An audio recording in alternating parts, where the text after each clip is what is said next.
The Paranormal View. The Paranormal View.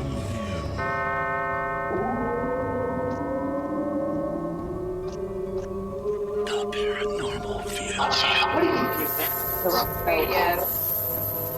Time now for the Paranormal View. The Paranormal View on the Para X Radio Network with your host, Henry Foister, Craig Rupp, and Jeffrey Gould. The Paranormal View. Right, welcome everybody to the Paranormal View. We are right here, ready for another show. Glad that everybody is here. And there'll probably be some noise in the background because we have some people live from the Poasttown school. And I could not broadcast from there because I couldn't get a good connection. However, I got some of them from there on with us, so we will be kind of like actually talking to some of the people from there live, which will be a good thing. I want to thank everybody from around the world for being here with us tonight, no matter where you're from. We appreciate it. If you're not with us here in the chat room, you can come over to para-x.com, click on the live chat. It'll put you right in the room with all these wonderful people, and you'll be able to send questions to either Craig, Jeffrey, or myself for the guests, and we appreciate that. So, with that, I guess I might as well just tell you, we got Craig up here with us tonight. Hello, everyone. We got Jeffrey Gould with us here tonight. Hello, I just made it. I have been trying to get Kat Klockow on with us. Are you here, Kat? Yes, I'm here. Okay, and we got Kat Klockow with us tonight. All right. Technology! Kat was with me all day today at the school and walked around, talked with different people. So she's going to be able to throw her 85 cents worth in also on this. So Jeff and Craig will be able to also have a bunch of questions for them because I know they're just chopping at the bits wanting to know all about everything. With that, I also want to let you know that we have with us tonight Laury Angel, and you have your sister there with you, Kim Bates? Yep. Okay. She's here. And we also have Vicky. Well, and Vicky's there too. Vicky Craig. Okay. I told her that her last name was the first name of one of my co-hosts. So we ought to get a pretty good show.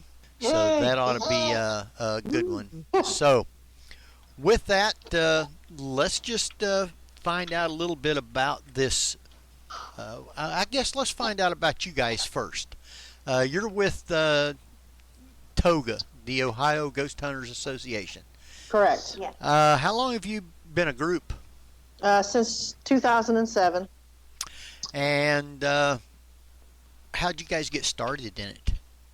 Well, it started with a personal experience that I had shortly after my mother passed, and I was looking for answers, and that was back in 97.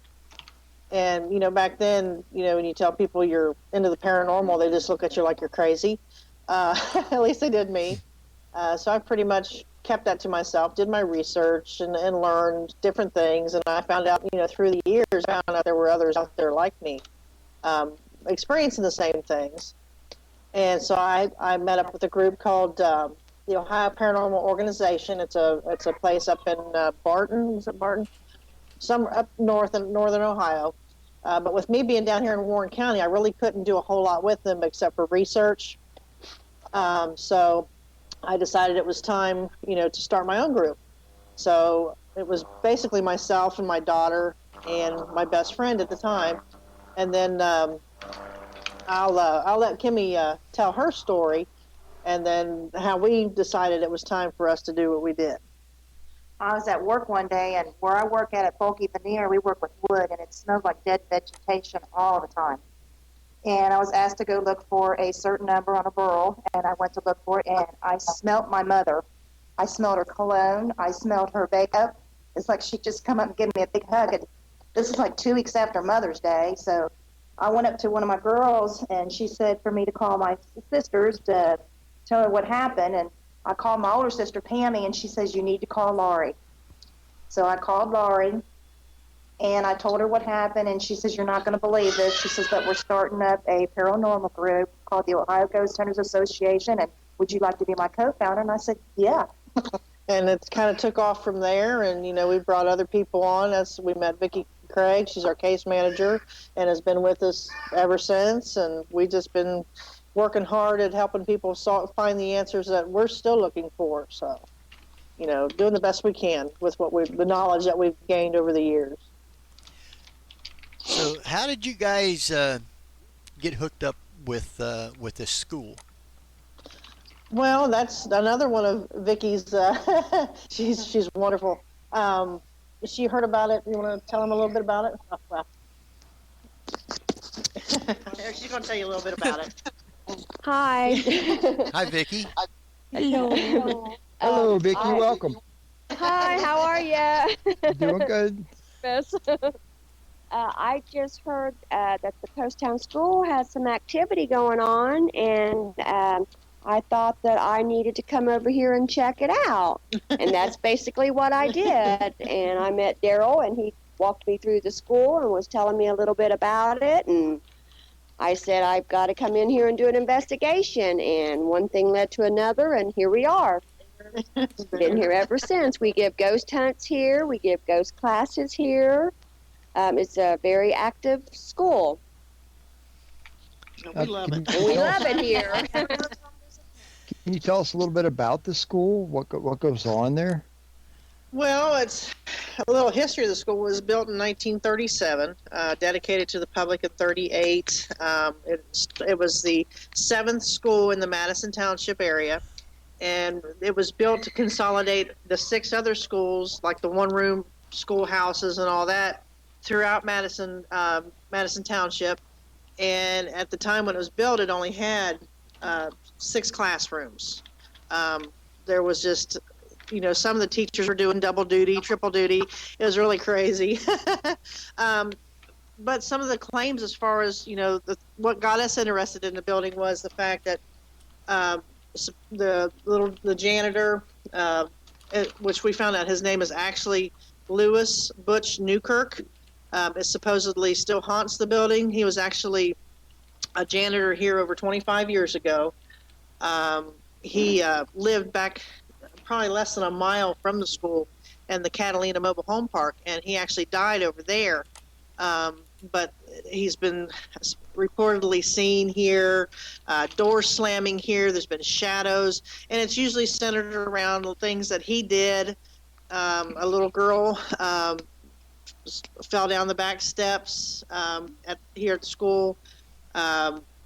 She didn't die here. She sustained multiple head injuries, and then she died like 3 days later at home. It's just like, and then not far from here, less than about a quarter mile from here, there was a massive train wreck in 1914 on July 4th, or no, 1910, July 4th. Yeah. And like 30-some people were killed. This location was used as a triage for that catastrophe. I mean, and it's just I don't know. It's like a plethora of just stuff going on around here, and it's just we've caught several EVPs. We've caught several different shadows. I mean, it's just it's an awesome place. There's just so much that we could tell you about this place. I mean, it's one of those things where you just have to come and find out for yourself because there's just so much.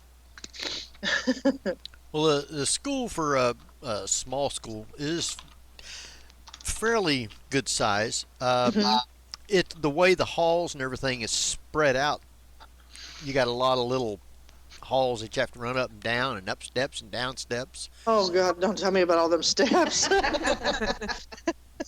all I know is that today it was cold in there. Oh yeah, yes. It's like got a heater in here now, but. Well, now you had it set up for last night and today as a meet and greet with the different groups from around the area. Correct. Can you tell me what group came in there from the farthest? Oh, let's see. Well, the one that was supposed to be here, actually, they didn't make it, but I would have to say Bethel, I think. Is it Bethel? I would say in Bethel. It's Cornerstone, I would think. Would probably be the one from the farthest. Cornerstone Paranormal. Okay. They were in there with Paravisions. Yes. Right. Now, how many groups did you actually have come in there? Was it let's see, 8? We had 8 groups. Well, that's Right? that wasn't Counting the vendors. Yeah, Yeah. counting we had a couple of vendors too. So that's because there were some that were in the same rooms with everybody. right. 'Cause we had 2 other groups in with us. So Plus, I was in there. yeah, plus you. Well, now with all the different groups, you also had some of them did an investigation there last night after. Yes, there were some that were running through the halls probably till 7:00 this morning. Myself, I couldn't make it that long. I conked out. But there were several that were running around and collecting EVPs, and one lady got touched. She got her leg scratched. I didn't see it, so but she was telling us that story. Down in the boiler room, she felt like her leg was grabbed, and when they lifted her pant leg, she had like 3 finger marks on her leg. Some of the Paravisions guys got several EVPs. There was the bathroom door slammed on them twice. That actually happened 3 times, but 2 of the times that they said they couldn't explain. So, but I heard it because it's not a very quiet door. Yeah, you can hear that door no matter where you are in the building. Yeah. You could be outside and hear that door. I mean, it's huge. So it's it. Well, now, have you ever gotten anything in that building during the daytime? Well, When we're here, sometimes we hear. yeah. When we're here, you can hear people. It sounds like people walking up down the hallways, and there's nobody there. We've been sitting in here and had our office door actually open on its own, and it latched to the point where I thought it was Darryl out there messing with us because we were working on our DVR system, and at the time we didn't have it up on the wall. So I run out there expecting to see Darryl out there ready to jump out and scare us, but there was nobody there. It's just we've had knocks, on the door. It's where you think somebody was just trying to get in. And at that time, we had our cameras up and running, so we could see that there was nobody in the hallway whatsoever. But somebody was knocking on our door. I mean, it doesn't matter daytime or nighttime. This place is hopping. What is the best piece of evidence you personally have gotten out of there? Well, we've got a piece that we don't put out as the best piece because we know where we were at. We know there was nobody else in the building, but we've got, it looks like a humanoid shape just crosses a hallway. It's on one of our DVRs. So we just, I don't know, because there's so many skeptics out there, we're always afraid to put stuff like that up because it does look so human-like that that could be anybody. So, we know we've caught it. Daryl's seen it. He knows we've caught it, and it's just one of those things where you're almost afraid to put it out there because it's so humanoid that we could get ridiculed for it, and so we just, pretty much. It actually is on our the video that we posted on Facebook to promote tours for the building and stuff. It's kind of like in that particular video that we've got out there. It's got the creepy music and all that to it, but you can actually see it. So. Well, now, if somebody wanted to see that, what's the website for that? It's actually on YouTube and on Facebook. It's post. I forget what I put it at on YouTube. Plus, we've also got not just that video, we've got a flashlight session that we call with one of our lead investigators, Andy, where she's able she speaks with the spirits, and she uses a mag light and lays it on the floor, and it comes off and on her command. I mean, it's just, I've never seen nothing like it. So, but that's on there too. Usually, if you can find it under Poasttown, anything under Poasttown on YouTube, you'll find those two videos. But right off the top of my head, I can't. Do you know what your YouTube username is? Ghost Town. Ghost Town? Yeah. Ghost Hound or Ghost Town? Ghost Hound, like woof woof. Okay, yeah, I was making sure I was.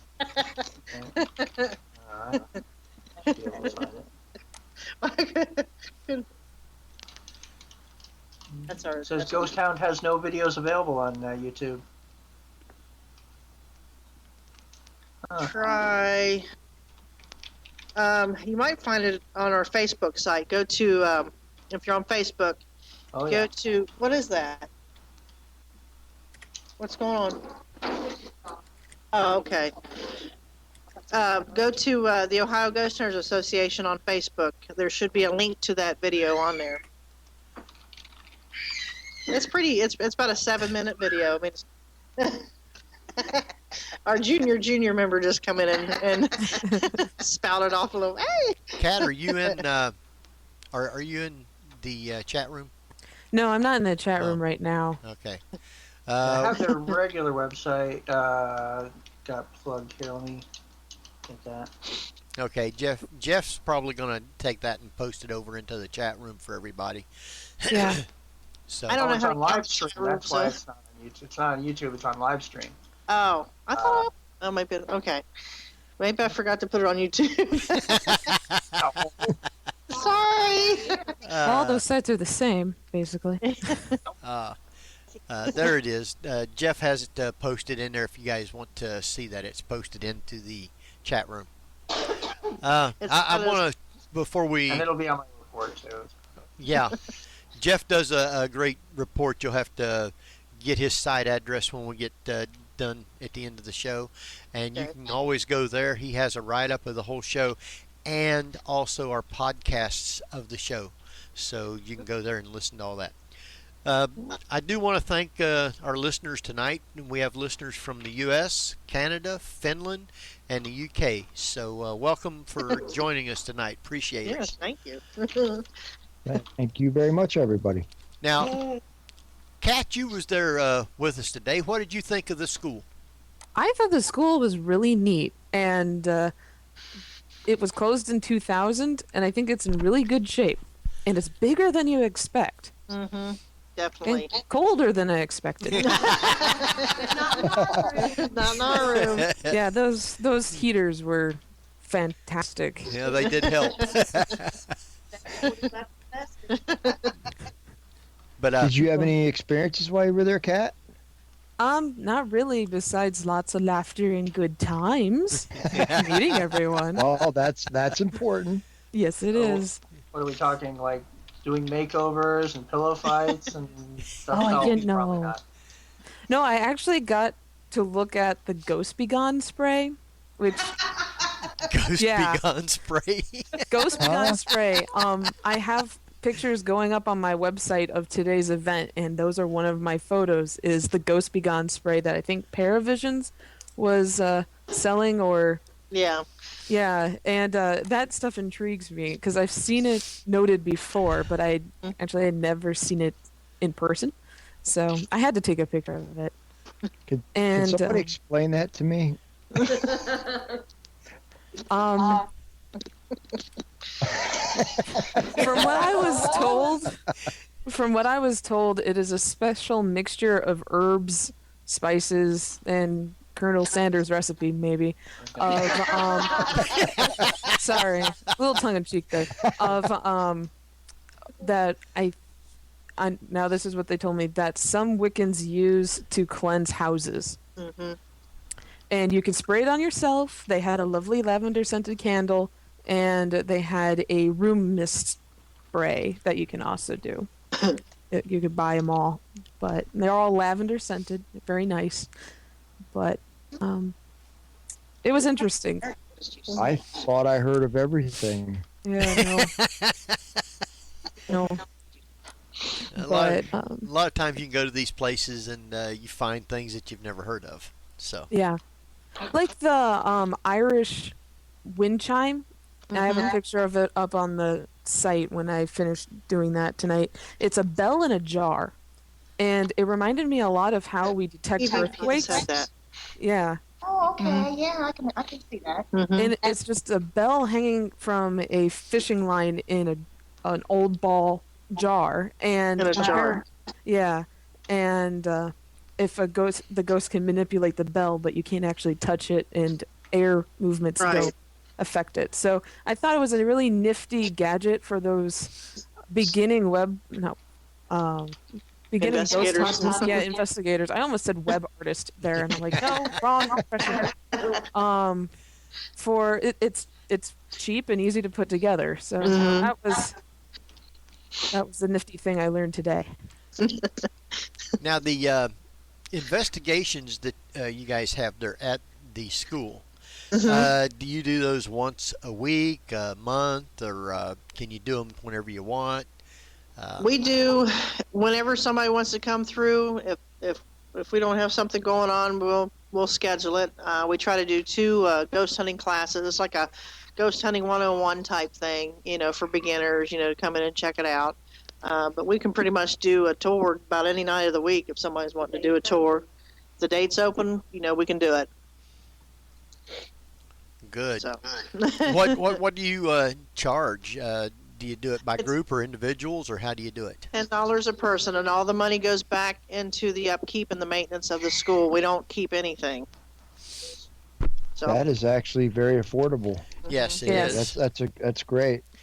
We try to keep it, because there's the big high dollar places, and people want to go ghost hunt. They want to see what it is that's all the hype about, but they can't afford them high prices. So you got a place like this. It's a hidden jewel right here, to get its exposure and get people involved in it. You got to make it affordable for them. So that's why we're doing it the way we're doing it. And it's I think one of our biggest tours was 55 people in one night. Wow. So definitely. So, and we enjoy doing it.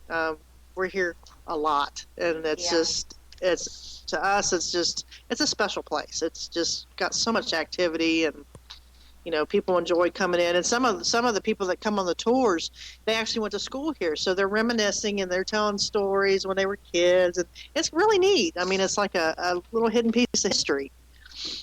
So. Excellent. So I know someone, I guess, had gotten an EVP on her tour last night, or in their investigations. And did you get to hear what that was? Yes, I did. It was like it sounds like a little girl humming, going, just Right. like she's mimicking, like she's mocking them or something, because they were talking about.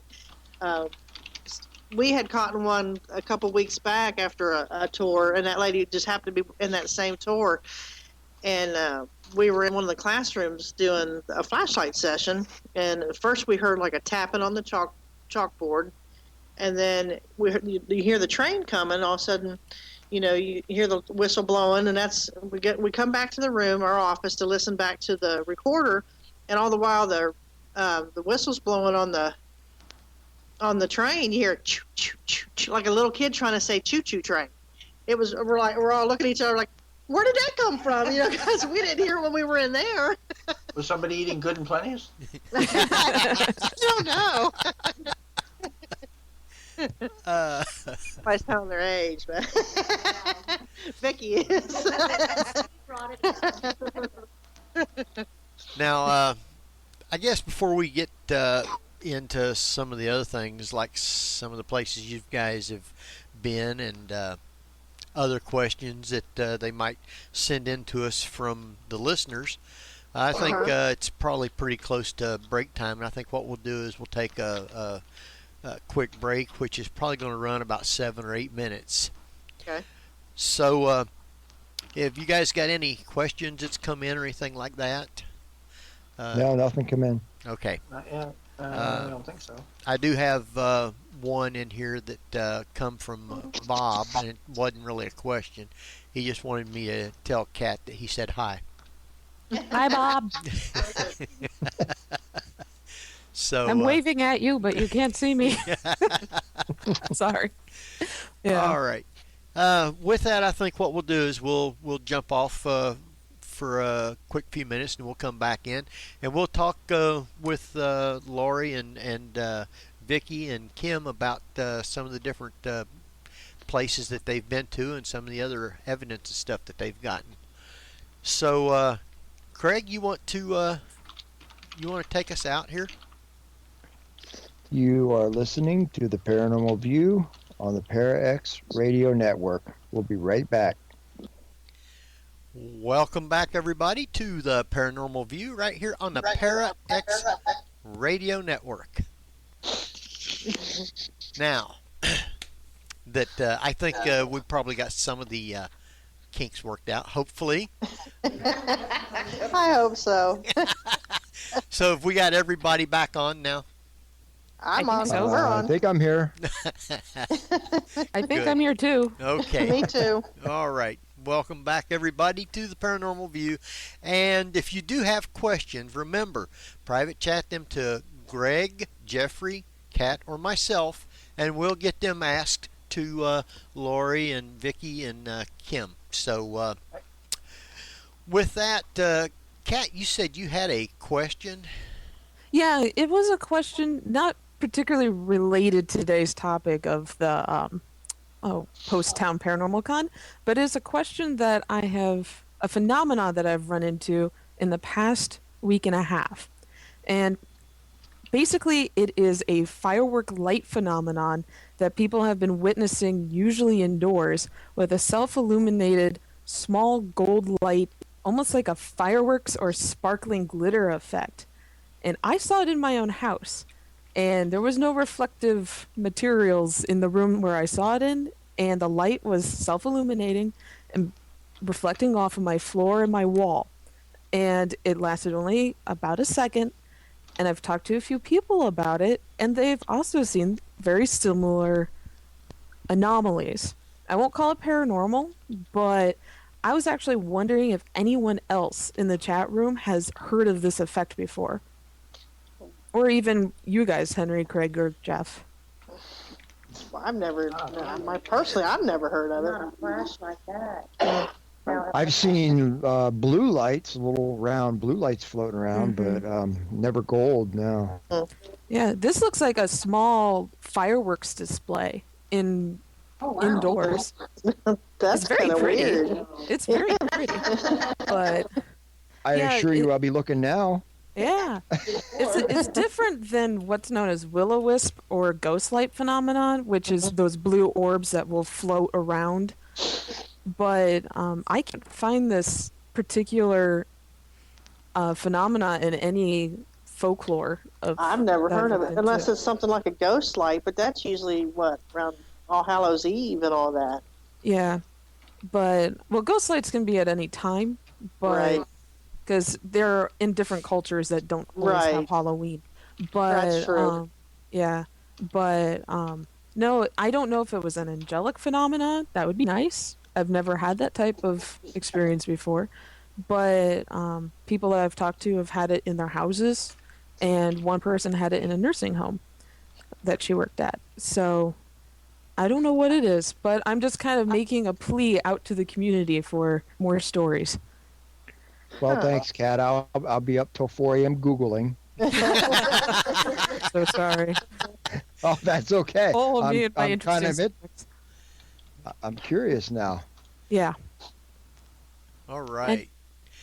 I want to find out, because other than the school, I'm sure that you guys have been out doing other investigations.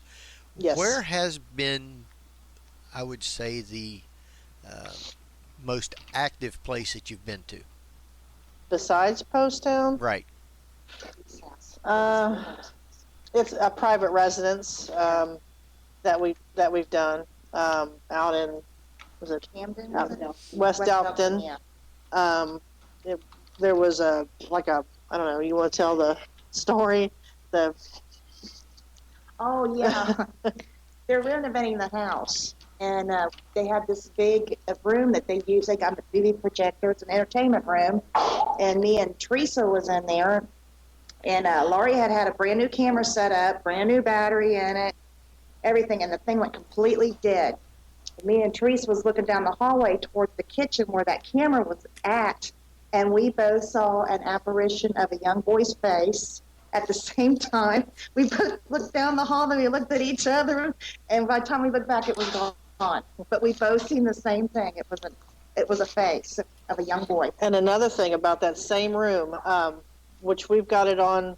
DVDs.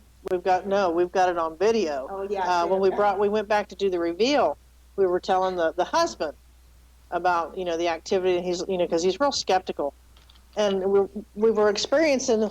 We want to know who kept turning the ceiling fan on. It was making And a racket.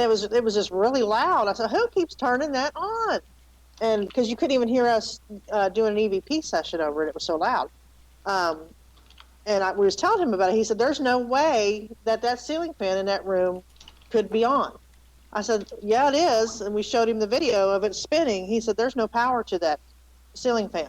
And he showed us that all the switch, they were cut. There was no power to that ceiling fan whatsoever. So we don't know how that. I mean, we've got that on video, and so we pretty much made a believer out of him. Yeah. Looking and chatting through the whole review, saying, "Ceiling." So that's a pretty active place. But now the big question is, has there ever been a place where you got scared?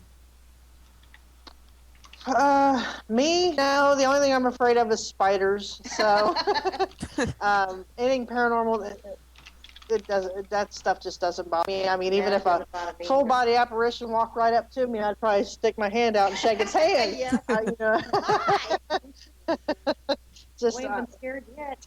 Spiders is the only thing that terrifies me. So, I don't know about the rest of you, but nothing's really scared me yet. Yeah, we seen that big spider cross the lake that one time. Oh yeah, well that's a spider. I don't do spiders. That was a monster. Yeah, they could have made a movie out about that one. I don't like basements. You don't like basements? I don't like basements, tunnels, crawl spaces. That sounds like our tech manager.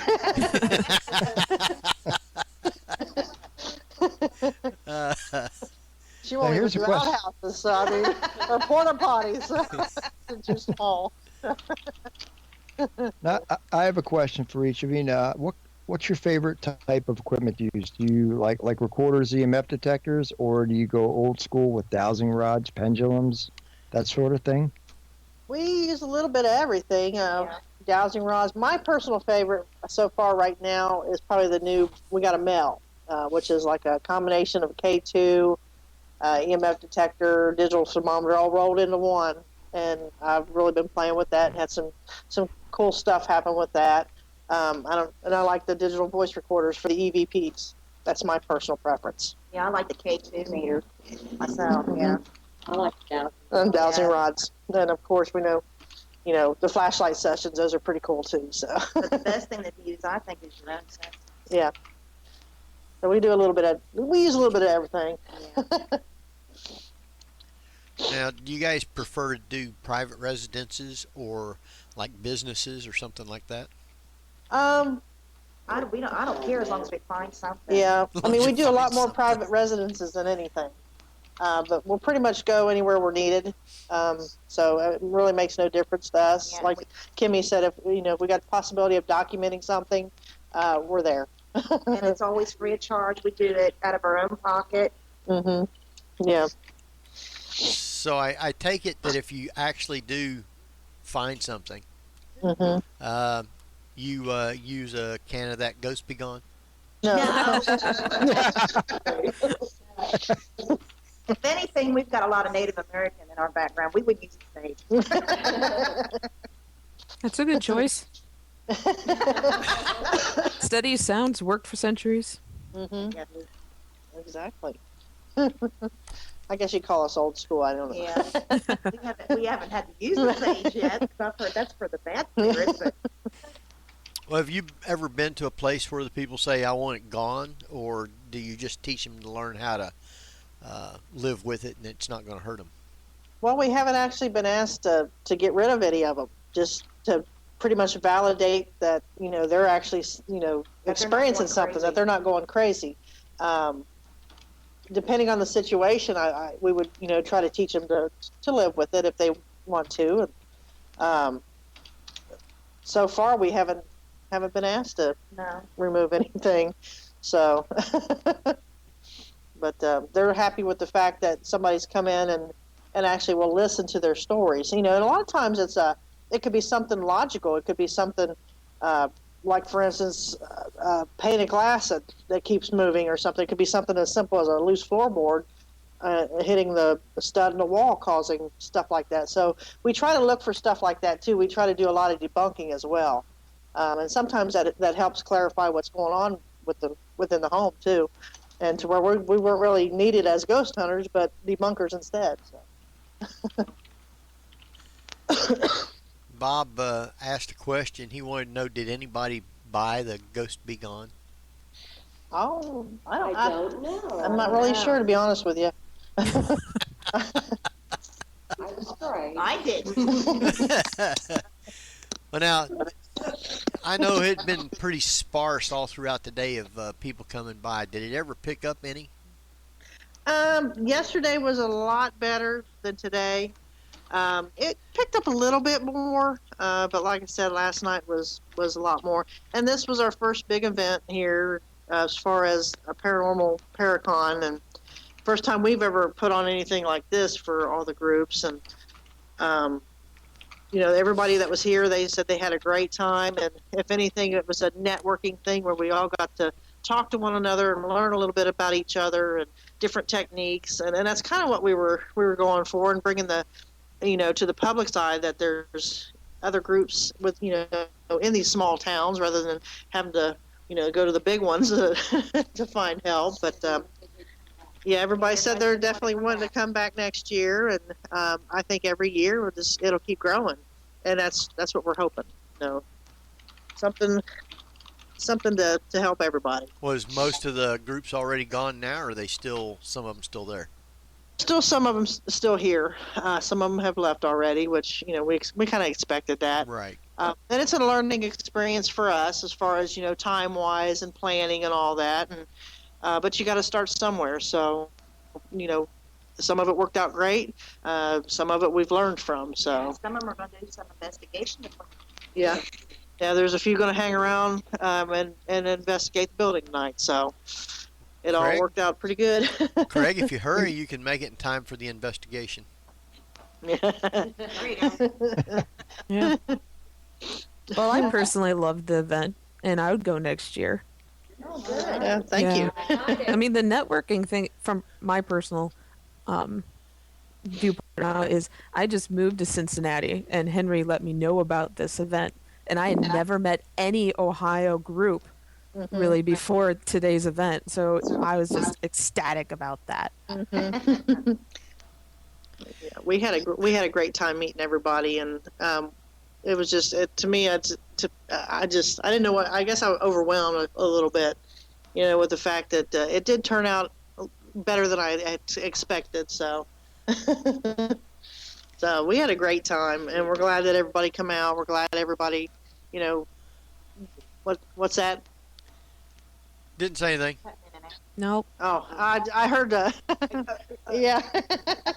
The ghosts are coming through the lines.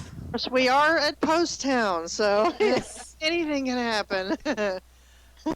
Anything goes here at Poasttown. Now that I would believe. Sometimes on Skype you'll hear things that you shouldn't be hearing. So I don't know where it bleeds over from, but sometimes you do get stuff. So I thought that was pretty interesting. Now, I know I read some of the background on the school, and you was saying at one time about the little girl, and her name is Sarah. Have you actually seen her or gotten EVPs from her? Well, we think that the humming that's been caught on EVPs, and my sister has seen a shadow of a small child. Actually, it was our youngest member. Yeah. Oh. And I had my grid out in the library room, and he spotted her.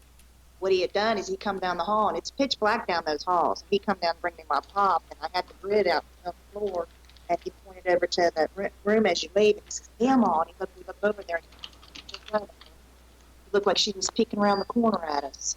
It was on one of the tours we were doing, and Kimmy and I kind of wandered off and was doing a little investigation while the tour was going on. And of course, I didn't have the camera with me; I just had the voice recorder. So, but you can almost pretty much see her silhouette right there in the. It's one of those green laser scopes, with all the little dots. Yeah.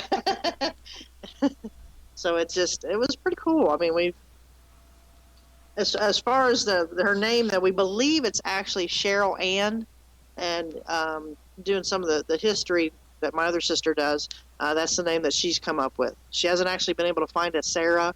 That name come up just, I guess, through the years of stories that were told. That's the name that come to Daryl, because he actually went to school here when he was young. But he said he could never remember her name. That's just a name that popped in her head, and it just kind of stuck. So, but we believe her name was Cheryl Ann.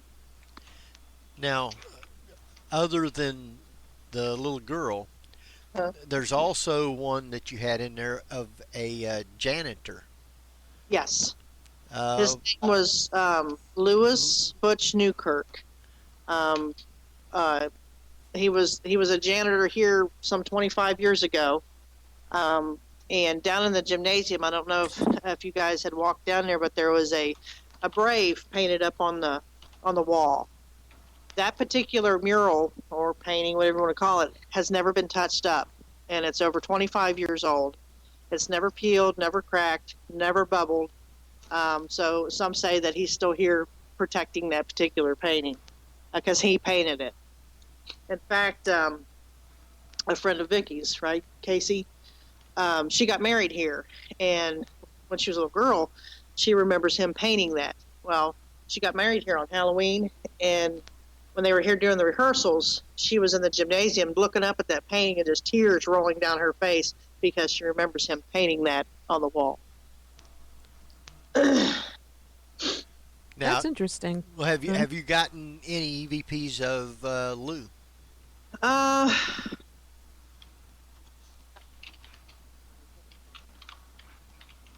Oh, yeah, the blue locker room where Paravisions is set up. We were in there one night. We was in there for like 25 which we believe was him anyway. Yeah, just different things like, your basic A's and yes. And I got yeah, she got her leg padded. on the side. Hey.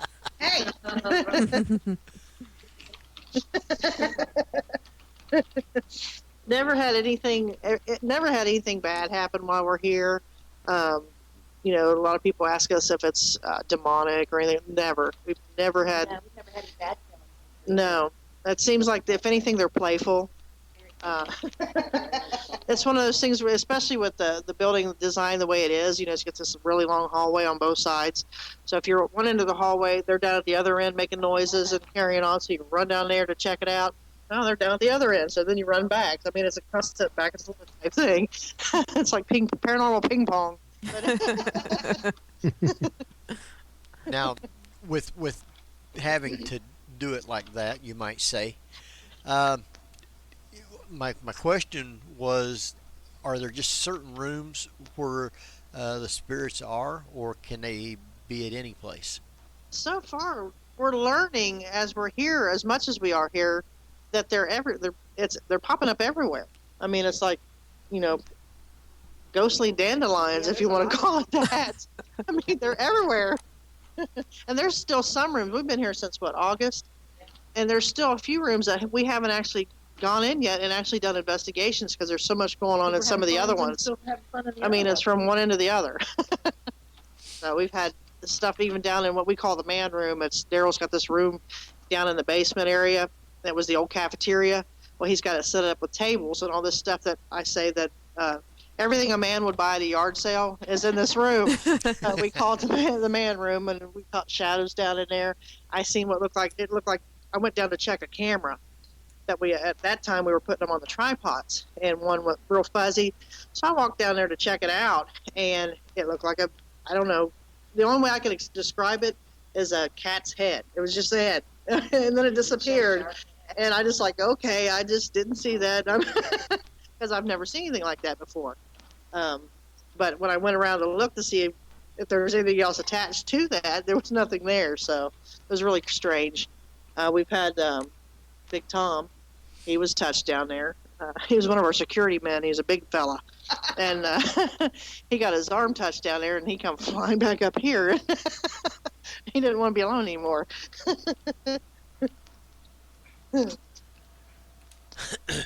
A cat's head? Yeah, that's all. That's the only thing I can think of. That's exactly what it looked like. I didn't see any rest of it. I mean, it was just like right there, and there was enough room to where the rest of it should have been there, but there was nothing else there, and I didn't know how else to explain it. It just looked like a Cheshire cat almost. It just wasn't smiling. Just was So there not was smiling. There was no hole, no hole in the wall that he stuck his head through? Or No, anything? I was looking because that's just not something you see every day. I see a No. lot of cats, but I've never seen just the head. That's something you get a good photo of and put on LOL Cats. Yeah. Ike what and it- has cheeseburger. You want to rub your eyes. I mean, that's the kind of reaction I was ready to do. It's like, okay. Been staring at the DVR camera too long. Yeah.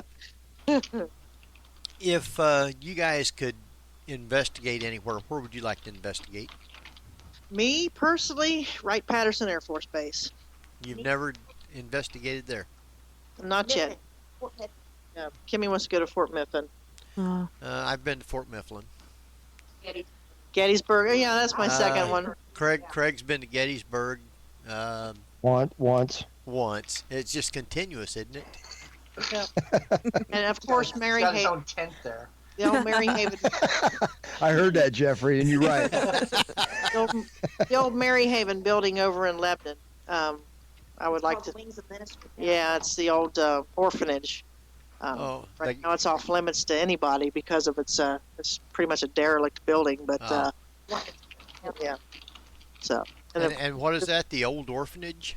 Yeah, it's the old Mary Haven building. It's right on 63 going into Lebanon. Mm. It's owned by the county right now. It sets up on the left. Yep. Across from the Black Barn. There's a lot of it's actually in the Haunted Ohio series books by Chris Woodyard.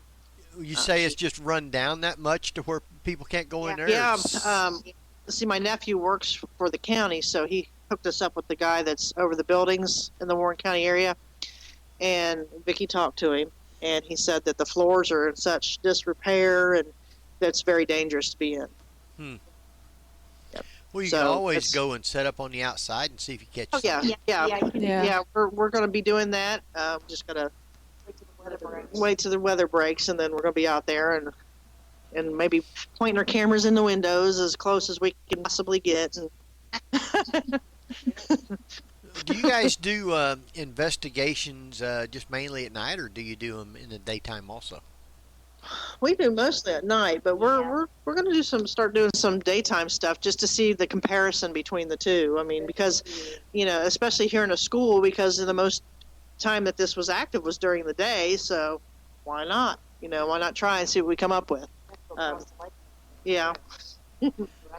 Yeah, that's a good idea. I know some of the places that I've been to during the day, and I've caught just as much stuff during the day than I have at night. Mm-hmm. So, they don't have to come out just at night. To me, I think they can come out whenever they want to, whether it's, if they want to show themselves, they're going to. So, I mean, it's daytime or nighttime. It's I don't think they care. It just seems they have all this cool night vision stuff. That's why they got to do it at night. But That could be. I think a lot of it though is we want to do it at night because we have all the cool nighttime vision stuff. yeah, And we still don't see anything. So, to me, if they're going to be there, they're going to be there in the daytime just as much as they are at night. right. Yeah. Exactly. I think They want most to make themselves known. I think most time people want to do it at night because of less traffic, less interference, and all that stuff. But Yeah, that too. And then they say the energy level's higher, at night, which I guess it just depends. Well, there's Right. less solar Ghost hunt activity. across the lake where we're- Yeah, Yeah. less solar But activity. it's real spooky. Like, that man over and took my son over there fishing. He said, "You guys go ghost hunting over here at night?" He says, "It's creepy over here during the day." and where was that at? Shadow Lake. It's in Mason. It's a Back trailer park where we grew up at. it's back behind the lake is where we go. There was a lady killed back there in 2004. Yeah. Little boy drowned in that lake back in the early 50s. There was a boy. They found his body. A drug overdose. 3 years. 3 years because it's all wooded back in there. It's a lot of woods. Yeah. And so we go back there and see if we can catch anything back there. And, yeah, Or find And anybody. we've got some strange readings Yeah. back there. Some very strange stuff goes on back there. Way back when, probably about 20 some years ago, the police were called back there. There were some satanic rituals being conducted back there, and it's a very thickly wooded area. Right, yeah. And pets were coming up missing and stuff like that, and coming to find out that's what was going on back there. So we go back there to see if we can document anything, and we've had some strange readings, and it's just very creepy back there. We've got to take a few skeptics back. So indoor, outdoor, nighttime, daytime, we're ready. Yeah. Now I come across a place in one of the rooms. Somebody had some stuff set up, information about a place that I didn't even know, hadn't heard about. A place called Witch's Tower in Kettering. Yeah, that's right. Yeah, I'd seen the pictures of it, but I've never been there. I thought that was in Dayton, around Dayton, Kettering's Ohio. up around Dayton. Yeah. Yeah, I have heard of it in one of the Haunted Ohio books. Yeah, that's where I'd seen it, but I didn't. Other than that, I really don't know too much about it. But it's very interesting looking. Yeah, I thought it was pretty neat because I had never heard anything about it and seen it. So I don't even know what it's supposed to be or what kind of activity is supposed to be there. So, but there's places all around southwestern Ohio that is very active, and if you're ghost hunting, of course, I imagine that every place around the world is probably like that. Yeah. Oh, yeah. There's just activity everywhere, and people never really talk too much about it, and unless just in passing somebody said, "I ain't going there, that place is haunted," or something like that. Yeah. But yeah, so but there is places all around here that is fairly well active. So It's almost like Ohio's one of the. It just seems like a beacon for paranormal activity. I mean, you look at that Hidden Ohio map, and it's all over the place. Hmm. Now Jeff is in California, and Craig is in Pennsylvania, and there's haunted places I know all around California, isn't there? Oh, yeah. Oh yeah. Jeff I has on his website he talks about a lot of the places. So Go for it. Yeah. Got things like obviously the Doheny Mansion, which I didn't know was haunted. I should have guessed it, obviously, but I spent several days there working on a movie, and it did. I did a little bit of unauthorized exploring, but if I had realized it was actually haunted, considering that the public generally isn't allowed inside, they're allowed on the grounds, I certainly would have been a little bit more, Enthusiastic. doing more. Well, not it wasn't enthusiasm because I love exploring big buildings that are empty and and like just being off on my own and trying not to get caught. But I certainly would have tried EVP work and maybe some photos and such. But it was a movie set, so it's rather risky to have even a camera with you. I got in trouble for having a camera just taking photos of me, in working on the previous movie. So. Yeah, I was a little careful as to what I could bring with me, but it was a beautiful mansion, and I'd love to go on an investigation there. But yeah, there's a few haunted theaters that I've experienced stuff, and friends have experienced stuff. So yeah, there's a lot out here. I really want to check out the new Madame Tussauds, which supposedly is already haunted. Which makes little sense to me because previously, before the building was built, it was, at least for 10 years, a parking lot. I'm like, what do you got? Somebody who's, a ghost of somebody who's really ticked off getting boxed in? What? Who's your car already? But Marla Brooks indicated that most likely the fact that the figures inside are so humanoid and so human looking as opposed to like Sears, like a mannequin or something, that they attract energy and ghostly things. So, never know. And Craig, what kind of haunted places you got over around there? Well, there's Eastern State. Everybody knows that. It's actually in New Jersey, but we'll just say for tonight, Fort Mifflin. It's about 5-10 minutes away. From you? From Eastern State, yeah. Oh, not from you, though. No. It's about... I live in the middle of nowhere. Everything's like 3 hours. So I got to drive no matter what. And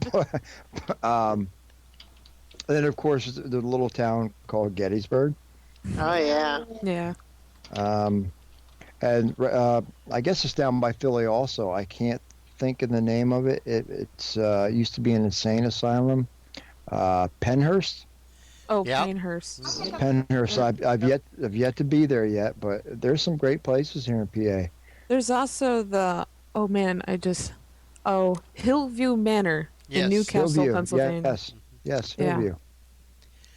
Now, That's actually closer to you guys than it is me. Oh, is that right? Yeah. Really?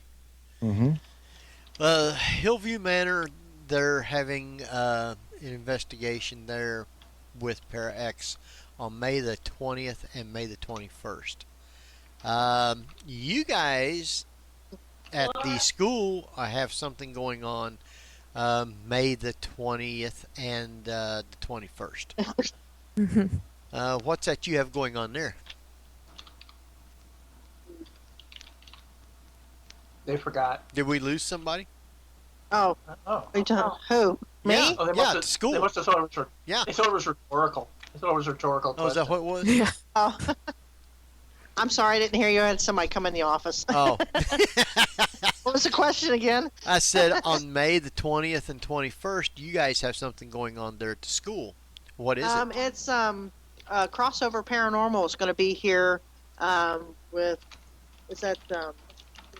with the Kling brothers. They're doing a benefit for osteogenesis trifecta. It is the brittle bone disease that Brian Hensley from Crossover, his boy has that. So they're coming out to do a benefit with them. So it's not actually ours. They're putting that on. Right, but hey, they've got some other people other than the Kling brothers. Oh yeah, they've got Aaron Houdini, I think, is going to be here. Right off the top of my head, I can't think of all of them. Where's Brian when you need him? He's in Reno, but Shannon. I want to say Sylvia? Sylvia, maybe. Or is it? Or is it the other one? Well, whoever she was on. No, that's Ghost Hunters Academy. That's when they're going to be. Yeah. I It might be her. I can't think of her last name. It might be Shannon Sylvia. I'm not 100% sure She on was that. on TAPS, Yeah. Ghost Hunters International, and Paranormal State.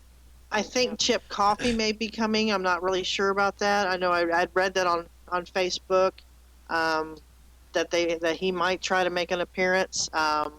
Just that's some of the news that I've read. But hopefully it turns out to be a good event for a good cause. Now from what I understand, they're supposed to have a bowling thing. Yeah, that's going to be at Eastern Lanes in Middletown. They're going to have Friday night. They're going to have dinner and bowling, and then they're going to come here Saturday and do a daytime walkthrough, and then a nighttime investigation with the Kling brothers and some of the other. Aaron, he's going to do the escape thing with the straight jacket and all that. So, well, now, what? How much are they charging for that? Do you know? I think don't quote me on this because I'm not 100% sure. I think it's $80. I think that's what I saw also. Yeah. And I think there are like so many tickets available or something like that. So it should be a good turnout. I would hope. Yeah. For the cause that they're trying to raise money for, I would hope that for that turns out really good for them. For that price, it's not bad. Yeah, because you get the bowling, the dinner, then the ghost hunt here and all that. So right. So that's not bad. Not bad at all. Have you guys got any other questions right now? No, nothing coming in. Nyla actually was curious from the very beginning of the show. Apart from the lady who smells her mom's perfume, have you had any other personal experience that got you interested in starting your own investigative group? Yes. This is really weird. Before my mother died, I told her I wanted a black Jeep. And my mother died in August 2nd. By Christmas, my car gave out, and the engine blew up in it. So I was at Rose Chevrolet buying a black Jeep. Now, my mother's middle name is Rose. So here it is. I told my mom I wanted a black Jeep, but I'm buying at Rose Chevrolet.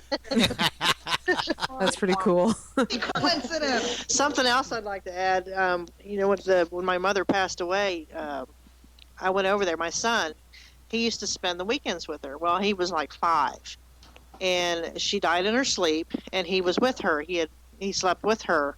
And so when I went over there, to help my dad and everything, and I set my son down, because he was just running around in his just undies, and he's looking at me as I was getting him dressed. He said, "Mommy, I seen a black angel and a white angel, and they were fighting over Mamaw. But Mamaw went into the ceiling with a white angel." And that just kind of blew me away. What 5-year-old kid just comes up with something like that? So I think that's, for me personally, other than actually seeing her 2 days after that, that's kind of what pushed me further into it. I had another incident too. Was I bought my house, and I live in Hamilton, Ohio, and I bought my house in '93. And like I said, Mom gave me a rose bush, one of her rose bush, special rose bush, and I planted it, and it died a couple of years later. And she died in '97. I guess the rose bush died in '95, but she died in '97. 2 weeks after she died, that rose bush started growing again at the same spot I planted it. 2 years after it died, it started growing again. And 2 weeks after she died. Speaking of rose bushes, when Mom passed away, because she was her rose bushes were her thing. That was her trademark. She had these beautiful, beautiful rose bushes, and when she died, there was one out in front of the house. After she died, it never bloomed for 7 years. This rose bush never bloomed. Dad used to trim it. He used to do all kinds of stuff, but it never bloomed. And when he moved out and I moved back into the house on Halloween, we moved in on September, and on Halloween, the 31st, I went out front, and right out front on that rose bush that hadn't bloomed in 7 years was the biggest rose I'd ever seen in my life. I mean, this thing was almost the size of a basketball. And this thing was huge, and just one single rose. And then it's almost like she was trying to tell me she was happy I was home. So it's little things like that, that let us know that she's still around. Other than the smack in the back of my head. I'm surprised I'm not bald back there, but from all the times I got that whack in the back of my head when I was a kid for mouthing off, every now and then it's almost like I can still feel that because I'm running my mouth.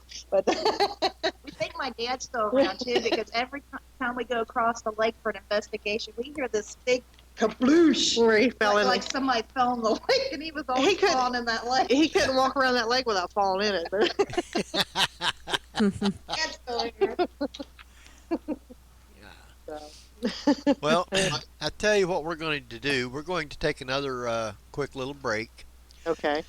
So, if y'all have questions for Laury, Vicky, or Kim, please send them over to Craig, Jeffrey, myself, or Kat, and we'll get them right to them.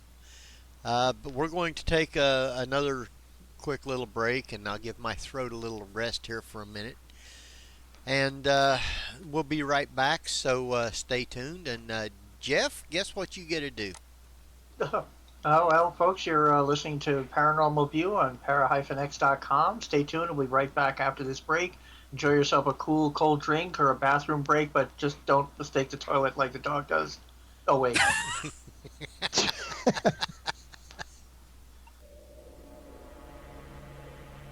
Don't go away. The Paranormal View will be right back.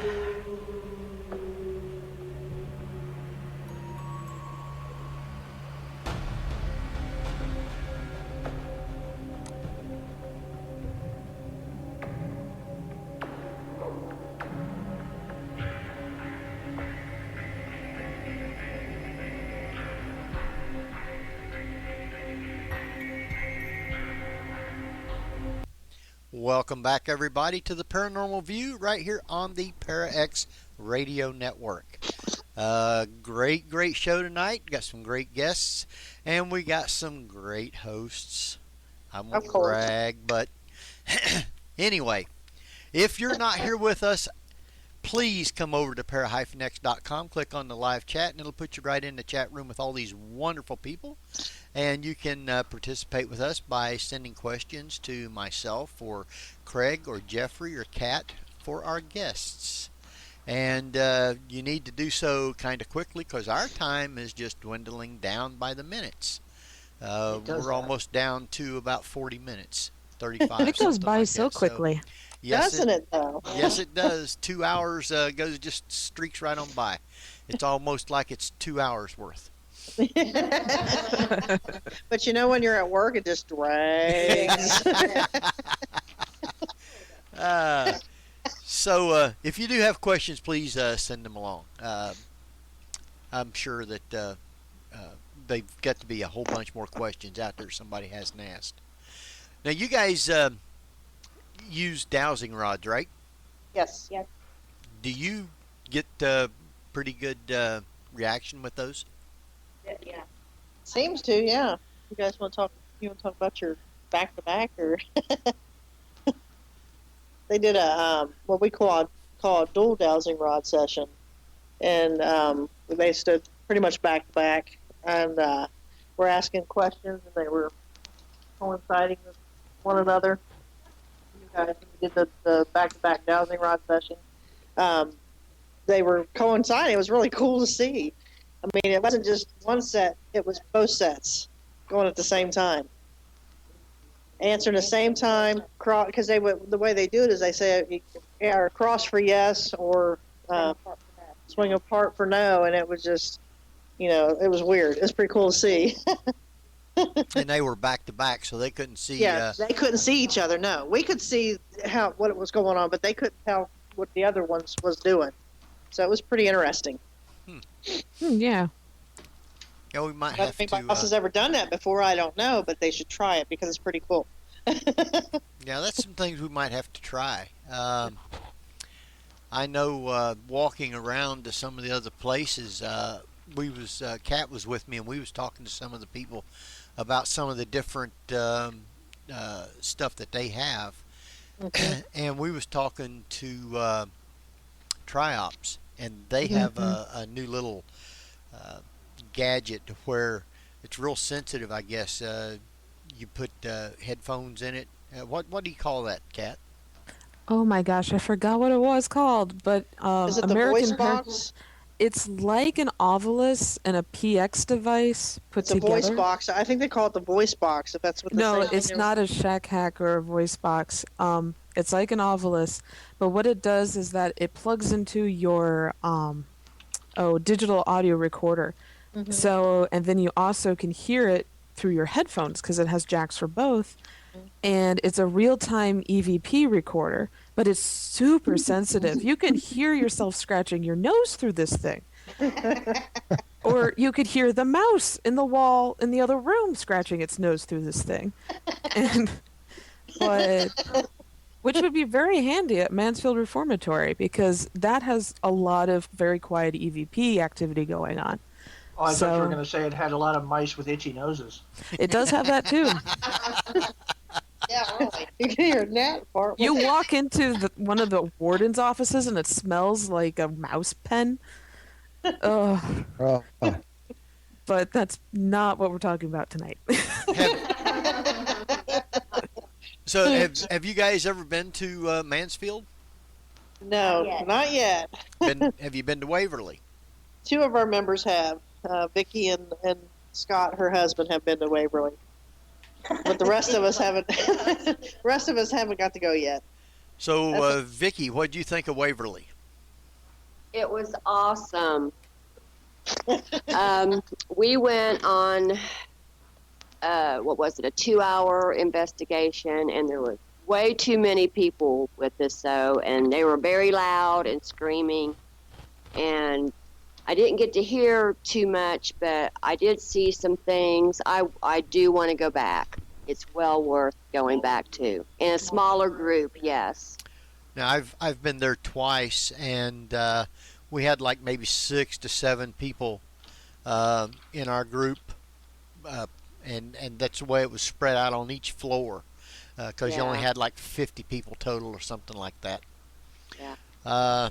So, as big as a place as that was, 6 or 7 people on a whole floor was not very many people at all. No, I think there was probably like 30 in our group. It was way too big. Because when we did it with Para X. Dave and them had it set up, and they only sold tickets to like 50 people, something like that. So it was really controlled. They'd break off into groups, and they'd break on 5 groups, and you'd start on one floor, do it for an hour, and rotate around and go to another floor. So that's basically how we did it, but the groups were just really, really big, But we had a certain time on each floor, like you said.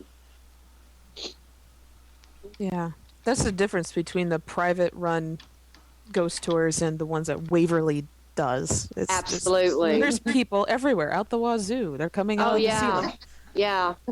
And, there was like a 9 o'clock, 11 o'clock, a 1 o'clock, investigations. And it was just pushing in and going, Hurry. And with the price that they charge each person, the money's just rolling in. Absolutely. Yeah. So I know it costs a lot for the upkeep and for the restoration and all of that stuff, but for the normal person who likes to do investigations, after a while, those what I call big box places gets to where you just can't afford them. I know, yeah. And it makes it bad because a lot of them is great places to be able to go to. Right. So I really liked going over to Fort Mifflin. I thought that was a nice place over there. Yeah. How much does it get in that? If you really want to know. That much, huh? Actually, it didn't cost me anything. Oh. other than paying for the hotel, because it was put on as a TAPS group event, and the manager for the TAPS people is, or the agent for TAPS people is my agent. So any kind of event they have, I get to go to for free. That's cool. Oh, that's nice. The only problem is I have to pay to get there and pay for a place to stay. And the way it is right now with gas and everything else, I don't get to go to too many of them. Yeah. So, but yeah, I had a great time over there at Fort Mifflin. I thought it was really interesting with the history and everything. We did have some things that went on there that was pretty interesting. I got a couple of good EVPs from Casemate 5, because I didn't get to do a lot of the investigating the night that we was over there, because we was doing our show live there on Saturday night from 8 to 10. So we were kind of busy doing that and didn't get to get out with all of them. So it was pretty interesting, though. But your EVPs are great. Well, thank you. Yes. What So, did you get? What were they?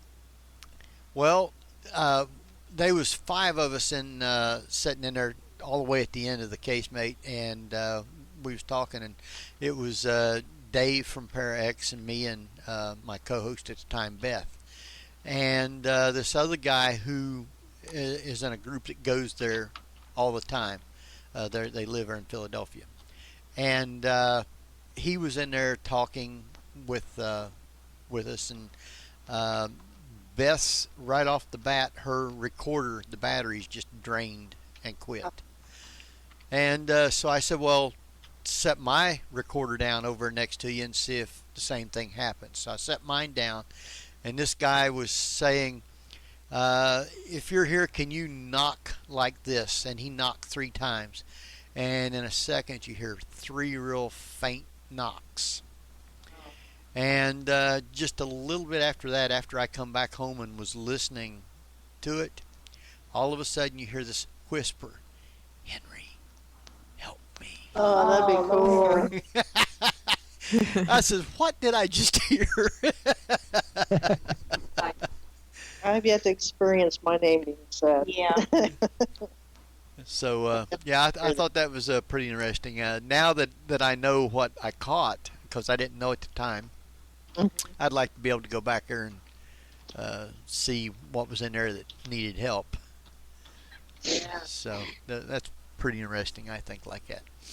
Mm-hmm. There was an old farmhouse on 747 that I'm all the time talking about, that I used to be able to go in there all the time, and I don't get to anymore because it was sold and going to be torn down. But that was the house and what used to be the barn, both was really active. So, as a matter of fact, Tim in the chat room, Tim got to go over there to the farmhouse with me when they was down on my first investigation. We did the farmhouse first for about 40 minutes, and then we went over to the Sorg Opera House. Oh, yeah. We've been there. Yeah, we've been there. Yeah, we've been to I got my hair pulled real hard in there. Really? In the Sorg? I was in the amphitheater out in where, right past where they got the circuit board there for the sound. Uh-huh. I mean, there's like, 100 feet up in the air before anything gets you. Because Debbie was right next to me, and I got pulled, my hair pulled hard. She's got long hair, too. I got long hair. Wow. I just wish we could have seen it. I know. Pull it off Debbie, your head. I don't know if Debbie's seen it, but she's seen me start going, ah! I didn't really get to experience anything as far as getting any EVPs from there, because I only did a couple of small EVP sessions, kind of, because there was quite a few of us that was there. And if you know the place, it's sound travels real good in that place, so you can't really get a whole lot like that if you got a lot of people. But we was up in the balcony for a little bit, and then we went down into the basement. Everybody went down there, and Tim, who is in the chat room, Mr. Shaw, did a table tipping session, and the 4 people that's sitting around that table, it was going everywhere. That was the first time I'd ever seen anything like that, and I thought it was just fascinating being able to see all this stuff. So that I was learning and really enjoyed. So I thought that was pretty neat.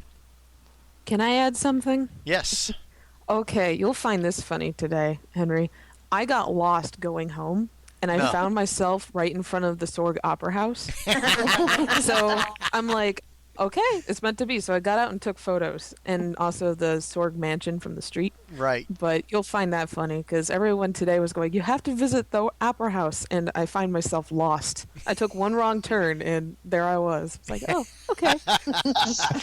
That was the idea of getting lost in Ohio. Now, so. now, go ahead and tell them. You I were was gonna supposed say to met us for breakfast this morning. God. And you ended up somewhere where you wasn't supposed to be, though. Oh, okay. So, yeah, we got the Frisch's Big Boy restaurant chain here, and there's more than one on Route 4 in Ohio. Oh, yeah, that's like sick. And Henry and I all week we've been planning this thing and breakfast. Yeah, we're going to meet and everything. And I'm driving there. I'm about 15 minutes late. I burst into this Frisch's Big Boy that's on Route 4 that I thought was the correct one. And I open it, and there is just there's not a whole lot of people, but they're all the locals. And in unison, they all looked up from their plates at me. And I just kind of backed out, and I'm like, I've got the wrong one. I called Henry. I'm like, where are you? I don't know where I am. So I was 10 miles too far north, but so I got lost. Yeah. So her getting lost isn't something new. Garmin? Now, that's what I was getting ready to say. She follows this little thing called a Garmin. I thought that was funny. So Yes, I'm so sorry about that. Talk about fashionably late. Yeah. now the Sorg mansion, that's they don't let anybody in there right now either. But that is a very Interesting spooky, place. gothic-looking place. Yes. That's creepy. Yeah. It's my kind of house. It's my kind of house. I bet it's got a lot of spiders. Probably. And raccoons. Pretty Oh, interesting it place. looks like something out of Resident Evil or something. So, have you guys been down to the Ryan's Tavern in Hamilton? We never gone down far. I live about maybe 5. Yeah. Haven't got to do an investigation there yet, but we Had to will. talk We to will. Charlie. He told us about this. All the stories of the and place, stuff, yeah. It's really been redone and Yes. restored. Yeah, it's really a nice place. So if you get the chance, go down there. It's pretty interesting. Definitely. Mine does. Minnesota played music for one night a couple years ago, right after they got done with So do you guys have some more questions here? You guys got to come up with stuff. My throat's killing me. You got to do some talking. Well, you know, it's sometimes it's difficult to like get a word in. Sometimes. Oh, But- yeah. and Now you're fixing to say that I've asked all your questions again. no, you ask really good questions. So we're busy like wow, and we're really enthralled listening to the answers. That it sort of puts us out like, oh, we should be thinking up questions. Or I was going to ask. Hey, Jeff. Yes, Craig. Thanks. We're screwed next week. You realize this, right? Yeah, but would he have this many links on the page when he's done? Anyway, because also during the show I tend to do a lot of fast research, and whenever interesting references come up, I grab the links so that on my report page, if somebody is listening to the show, they can look at the page and they say, "Oh, Sorg Opera House, what's that? Oh, that's what that is." And I also even found the link to the fundraiser that Crossover and Klinger are doing, so that's going to be on the page, so people will know about that. So. See, Okay, now if I Jeff, was going to go to the school, I would be very interested in the train wreck and what happened. Now, you said you got a little girl. Tell us a little more about the train wreck and some of the evidence you've collected. Well, the train tell you- wreck, it happened. It was probably a quarter mile from here on the tracks that run behind the school, and there were. I wish Pammy were here because she's got all the numbers. Yeah. There was 19. How many? 19 deaths. What happened is there was two trains, and they pretty much just collided. I mean, one was a steamer. Cargo, was it a cargo? It was a freight train, and the other one was a passenger train. And one of them was supposed to wait at the Poasttown terminal. Well, it didn't. Oh. And it was like 7 minutes early or something like that. And they didn't change over. You know how they have the switch on the tracks? Well, they weren't expecting that at that time, and it was too late to change the tracks over, and they collided. And this area was used for triage. And in fact, one of the interesting facts was one of the writers of the paper that wrote the article on the train wreck now owns Cox Publishing, which, that's a big thing around here. There was, where was the closest hospital? I can't remember where they. Hamilton, yeah. Fort Hamilton probably. Yeah, at the Fort time. Hamilton Yeah. was where they were taking them. I mean, it's there's an actual. It was Main Street Madison has the article and has all the information with all the pictures, and we had some of that hanging up here. And there's one picture that's really cool. You see it's like two engines are like melded together is what it looks like. And it looks like this ghostly image. When it's not a ghost, it's just the way that it comes out from that time period. It looks like a man picking stuff up. And was that me? But the way the story tells is a lot of the bodies, they didn't even find all the parts. I mean, it was just a massive chaos. So, I mean, it's just a gruesome mess. You can imagine what it would have been like at that time. I do have one question: is what was the land used for before the school was built there? Was it just an open field? I or believe what? it was just went totally out of my mind. I've been here since 10 o'clock yesterday, but Right. There was a house here, a small house here, and there was a family plot on this property. So it was just a piece of property, homestead, I guess you would call it. Okay. And all that was tore down, everything moved, and Bodies and all removed. yeah, they did move those to Mount Pleasant, I believe. Okay. That's why we think, whenever you do something like that, even though you do move the body, you're still disturbing the final resting place. So that's going to cause some activity there. I Have want. you guys ever use any for Sarah or Cheryl Ann, whatever her name is? Do you guys ever bring in like any props, like toys? There's a doll here. There's a ball, balls, toys everywhere, candy. Not a toy Robert the doll, is it? Oh, wait. And then my other sister brought a doll. We were trying to get some activity. We haven't had much success with it. The ball at times, we've seen it moving on camera where there's nobody in the hallway, but that it's a very light ball. So unless it's a bowling ball, I usually don't take any stock in that, because if you can move a 16-pound bowling ball, then there you go. But That's a ghost you don't want to mess with. Huh? That's true. now that kind of ball would impress me, but the little 4-square ball or whatever, no. Actually, if they dropped it on you, that would leave an impression. Oh yeah, that definitely. Now the bowling ball, yeah, but the little ball did, yeah. So as far as that goes, we don't take the dolls. We haven't had too much happen. No. We did have a funny thing happen though on one of our tours. We had a little doll sitting out here on the bench, and some of the tour had come through and they seen the doll taking pictures, and then they left. Well, then some other people come through and the lady's like, well, that's just a creepy doll. Well, she turns his head.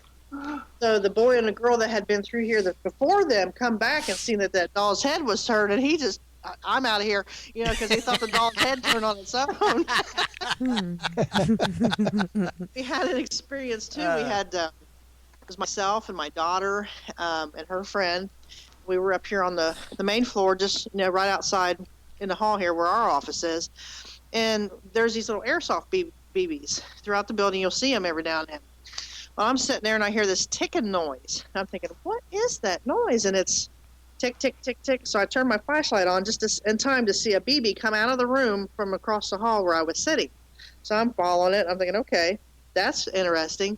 There was nobody in that room because I went in one door and Lacey went in the other, and there was nobody in that room. And so I thought, okay. So it happened again. So I started picking them up, and I just kind of rolled them down the hallway. About 10 minutes later, here come all these BBs back at me. So I'm all at the same time. So I'm on the walkie-talkie. I said, Kimmy, get up here. You got to get up here. So they do little things like that. They like to play. Good. All right. That sounds like a road trip, Craig. You coming over? Yes. I was actually supposed to be there today, but something else that I was reminded came up. Something came up. Oh. I want to let everybody know that stay tuned right after our show. We have a great show coming on with Joe and Tara from Visions Radio. And I'm going to tell you who they have on. They have psychic Lynn Olson, and she was the one that was contacted by Liz Taylor on the day of her death, and Heath Ledger, the Joker. So wow. that should be an interesting show. So stay tuned right after the Paranormal View for Joe and Tara Visions Radio. So do that. Time is just shooting right on past again. And I like to do this sometimes to guests that we have on. Have you guys got any questions for us? Any questions for them? Apparently not. Yeah, I don't know. I guess what are some of your past experiences? Something that that put you into the paranormal? I mean, why? Like I guess your biggest eye opener, maybe, to what's going on in the paranormal world. Craig, you want to take that? I grew up in a haunted tavern. My parents owned it, and we had all kinds of experiences. Wow, you must have been carded every single day. Yes, Jeffrey, if you only knew how much I snuck in that cooler. No, and they, my mom and sister and I'm sure my dad had experiences, but he'll never admit it. But that's kind of what got me started. They always told me, just shut up, don't say anything, because the paranormal is not what it's like now. And I would love to go back there. Matter of fact, last week I was contacted by a friend who knows the owner, so I may be going back. So that's basically what got me into it. I saw some TV shows on Gettysburg. I started going down around 96, and I haven't looked back since. And Jeff, what got you started? I've been fascinated with the paranormal, metaphysics, and the occult since I could read. And my parents were very, very cool. So, I also grew up with horror films and science fiction films and such. So, what would be considered scary to most people is meh to me. And I should say, by the way, I saw the new ghost movie Insidious. It is probably one of the best horror films I've seen in I don't know how long. They really knew how to convey a really good haunted house, or rather a ghostly presence haunting and everything. And even though they get a little high-handed with the concept of demons, and the ghost investigators are a little over-the-top, bonk on the head comic relief, considering that Lee Winnell is one of them, and he was the writer and co-star of Saw and such. So he does comedy pretty well, thankfully, but it's really brilliant. When I grew up, each of the houses I grew up in had something. The very first house had something that at one point I could hear rustling in my brother's bed when he wasn't in it. And when I had the courage to ask, is anyone there, the sound effect was the figure laying in the bed facing the wall and rolling over as though to hear me better. I slept downstairs that night. Now from there we moved to, and what was really weird was not only did that house, we were a first-time family in that house, but the room itself did not exist when we bought the house. It was a one-car garage, and as the family was expanding, what we did was we took off the one-car garage, put up a two-car garage, and over it, as an addition to the house, was our room. So inside the house, it didn't look like it was part of a garage. It looked like part of a house. So wherever that entity was, I have no idea, whatever origins. We moved to Montclair, New Jersey, and we had at least 1 to 2 spirits. One was a woman in black, which my brother saw passing in front of his open door of his room when he was home alone. Friends from out of state who did not know that we had a ghost. I stood there and she says, is anyone else home but us? Because someone's walking around on the second floor. I said, oh, that's just our ghost. But what was interesting there was my cat that had complete access to every room in the house, not a whisker out of place, no hissing or no problems with that. And my dog didn't care. She was downstairs. And then we moved to a house in Verona, and that had at least a dark elf in the cellar, and some sort of weird effect that when you were home alone and went into the bathroom and closed the door, you could hear a piano party going on, a cocktail party. And I tried it myself, and sure enough, I could not disprove it. I unplugged the refrigerator, anything that could cause ambient noise. And the only real issues I had was trying to keep my cat out, because my cat was sort of like, oh, you're in the bathroom? That means I come in and you must have... I have a dog that does that. So. Well, the thing was, I didn't mention this to my mother or brother, and my girlfriend knew about it, because when I moved to California, she was still out there for a while.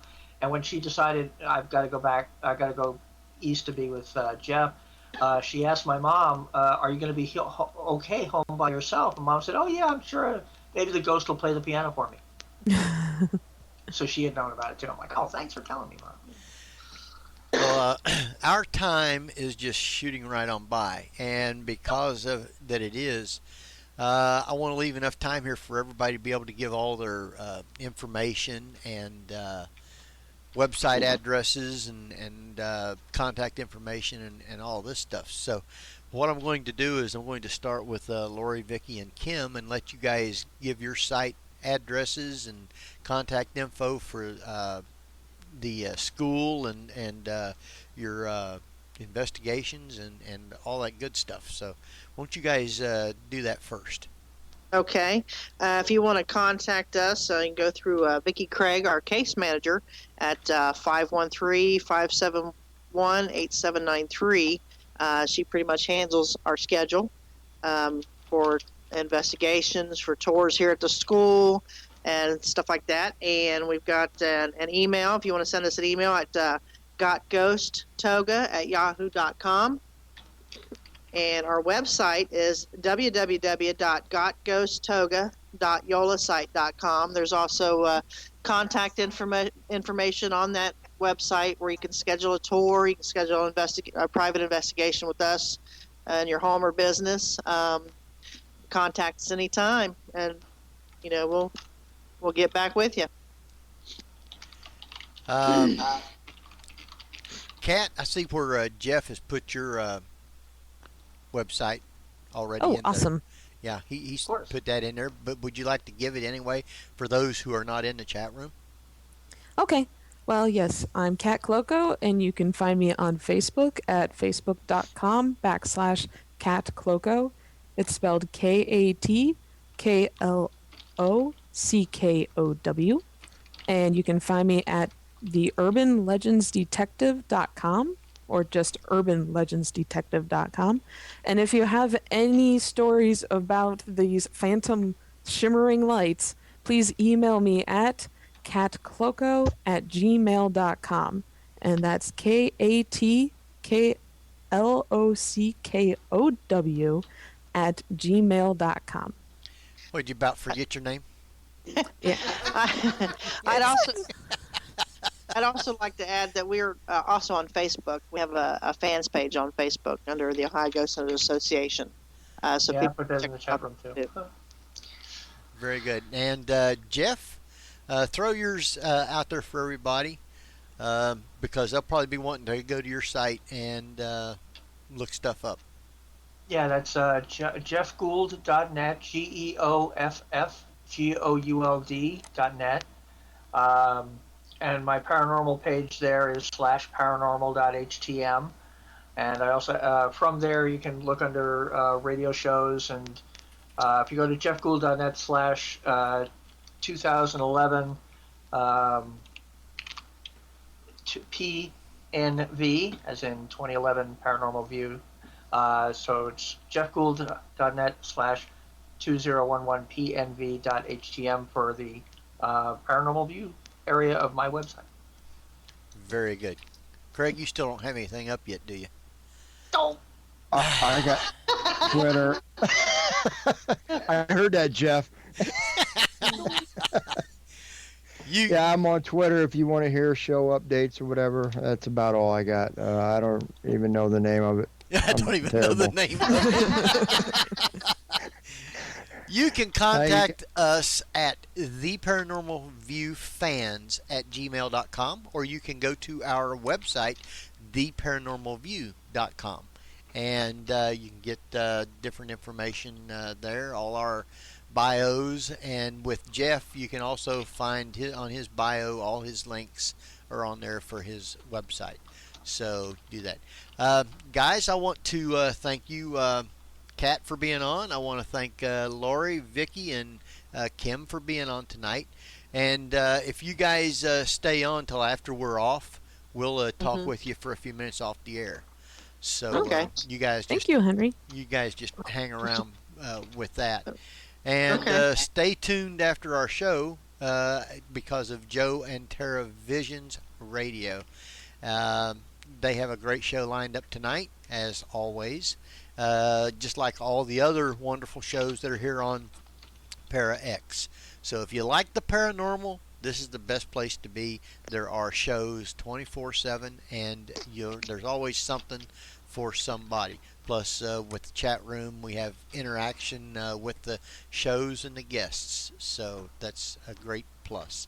So do come on over. We are just about ready to get off. Next week, we will be having Jody Cook on, and he wrote a book called The Ohio Grassman. So it deals with Bigfoot. That ought to be a great show. Jody's a great guy.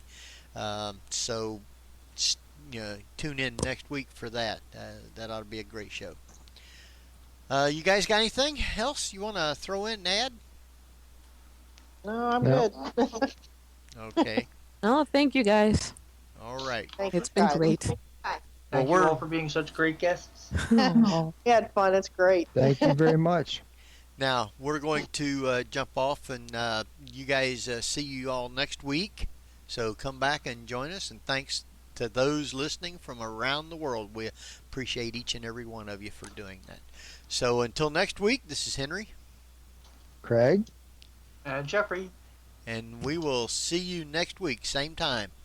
ParaX.com, the Paranormal View. See you next week. We're leaving. Paranormal View. Come back and visit us again if you dare. You've been listening to the Paranormal View on the Para X.